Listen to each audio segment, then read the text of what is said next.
Welcome to Garam Garam Bezawada రుచుల్లో. ఈరోజు మనము పుదీనా పచ్చడి చేసుకుంటున్నామండి. పుదీనా పచ్చడికి కావాల్సినటువంటి పదార్థాలు ఇవి. పుదీనా శుభ్రంగా కడిగి నేను పెట్టుకున్నాను. 1 కప్పు తీసుకున్నానండి. అలాగే 1 కప్పుతో వేయించిన శనగగుళ్ళు తీసుకున్నాను. చూడండి, వేయించిన శనగగుళ్ళు ఇవి. అలాగే కొంచెం పచ్చిమిరపకాయలు తీసుకున్నాను, వెల్లుల్లి, చింతపండు, అలాగే 2 టమాటాలు తీసుకున్నానండి. ఇవన్నీ కూడా మనం ఇప్పుడు ఆయిల్లో వేయించుకుందాము. చూడండి, కళాయి పెట్టుకుని తగినంత ఆయిల్ వేసుకోండి. మీరు పచ్చడి ఆకు ఎంత తీసుకుంటున్నారో దాన్ని బట్టి వేసుకొని మీరు చూడండి, నేను ఆయిల్ వేసాను. చూడండి, ఆయిల్ హీట్ ఎక్కిందండి. ఇప్పుడు నేను పచ్చిమిర్చి వేస్తున్నాను. ఒక్కొక్కటిగా వేయించుకుందాం. చూడండి, పచ్చిమిరపకాయలు ఇలా వేగాలండి. ఇలా వేగితే పచ్చడి చాలా బాగుంటుంది. గట్టిగా కూడా ఉంటుంది, లూజ్గా ఉండకుండా ఇలా వేయించండి. పచ్చిమిరపకాయ బాగా వేగితేనే పచ్చడి కూడా బాగుంటుందండి. ఇప్పుడు పచ్చిమిరపకాయలన్నీ కూడా మనం తీసేసుకున్నాం ఒక గిన్నెలోకి. ఇప్పుడు టమాటా ముక్కలు వేసానండి. ఇవి కూడా బాగా వేగాలి. దీనిలోనే చింతపండు కూడా వేసేయండి. దీనిలోనే నేను చింతపండు కూడా వేసేసాను. ఇవన్నీ కూడా బాగా వేయించుకొని అప్పుడు మనము పుదీనా ఆకు కూడా వేయించుకుందాం.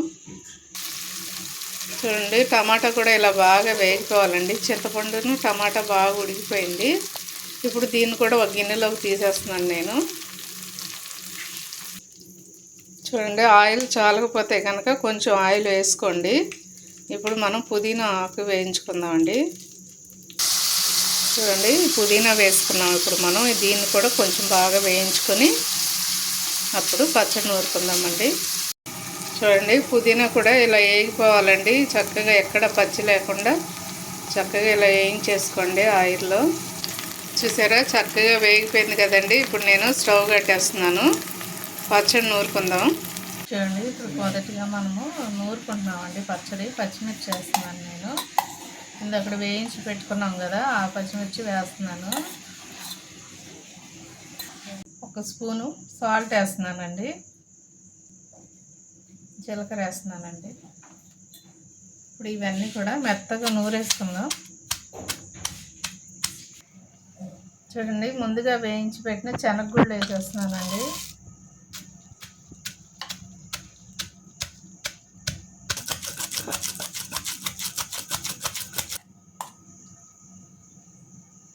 ఇదిగోండి, టమాటాలు మనం అన్నీ వేయించుకున్నాం కదా, చింతపండు టమాటా వేస్తున్నాను.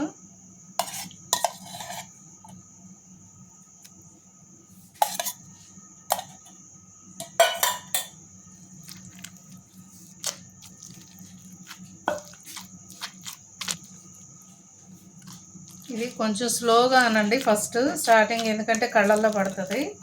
టమాటా రసం కళ్ళల్లో పడిద్దండి. అందుకని ఇలాగ కొంచెం స్లోగా అనుకున్న తర్వాత కొంచెం ఇలా నూరేసుకుంటే అది దానిలో కలిసిపోయింది పచ్చడిలో.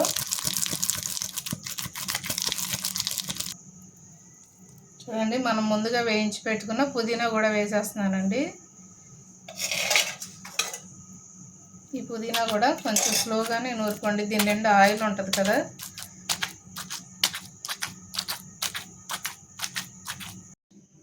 చూడండి, ఇప్పుడు మనం ఉల్లిపాయలు వేసుకొని నూరుతున్నానండి. పచ్చి ఉల్లిపాయ వేసి నూరితే పచ్చడి చాలా బాగుంటుంది. అవి తినేటప్పుడు ఉల్లిపాయలు కూడా చాలా టేస్ట్గా ఉంటాయి. అవి మీకు ఇష్టమైతే వేసుకోండి, లేకపోతే వేసుకోక్కర్లేదు. కానీ ఈ ఉల్లిపాయ వేసుకుంటే చాలా బాగుంటుంది. అందుకని నేను ఉల్లిపాయ వేస్తున్నానండి. చూడండి, ఇలా కచ్చిపిచ్చిగా నూరుకోండి, మెత్తగా నూరొద్దండి ఉల్లిపాయ. ఇది కూడా నేను కళాయిలోకి తీసేసుకుంటున్నాను. ఇప్పుడు ఈ పచ్చడిని మనము తాలింపు చేసుకుందాము. చూడండి, కొంచెం వెల్లుల్లిపాయ కూడా వేసుకోండి, పచ్చడిలో బాగుంటుందండి. జీలకర్ర వెల్లుల్లిపాయ వేస్తేనే పచ్చడికి టేస్ట్ వస్తుంది. ఇది కూడా అంత మెత్తగా అక్కర్లేదండి, ఊరికల్లా నూరి మనం దీనిలో కలిపేసుకుంటే సరిపోతుంది.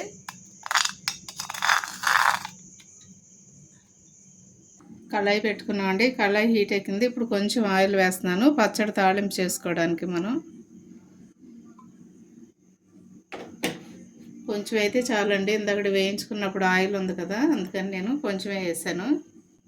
ఆయిల్ హీట్ ఎక్కింది కదండి. ఎండుమిర్చి వేస్తున్నాను. 2 ఎండుమిర్చి వేయండి.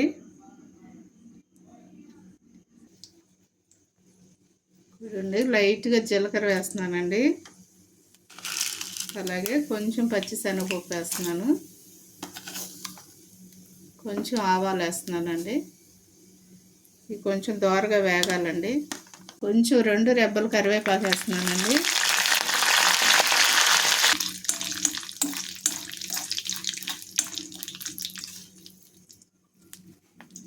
మనం ముందుగా నూరు పెట్టుకున్నాం కదండి ఆ పచ్చడి దీనిలో వేసేస్తున్నాను.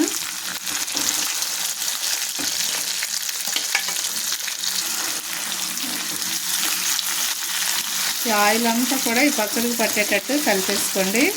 ఇది రైస్లోకి చాలా బాగుంటుందండి, అలాగే దోశలోకి కూడా బాగుంటుంది, ఇడ్లీలోకి కూడా బాగుంటుందండి. ఈ పుదీనా పచ్చడి అందరూ కూడా ట్రై చేయండి, చాలా మంచిదండి ఆరోగ్యానికి కూడా. ఎంతో టేస్టీగా ఉండే పుదీనా పచ్చడి రెడీ అయిపోయిందండి. తప్పకుండా మీరు కూడా ట్రై చేయండి. అలాగే మా ఛానల్ని మర్చిపోవద్దండి. గరం గరం బెజవాడ రుచులు. సబ్స్క్రైబ్ చేయని వారంటే సబ్స్క్రైబ్ చేయండి. సబ్స్క్రైబ్ చేయటం మర్చిపోవద్దండి దయచేసి. అలాగే షేర్ చేయండి, లైక్ చేయండి. Thank you.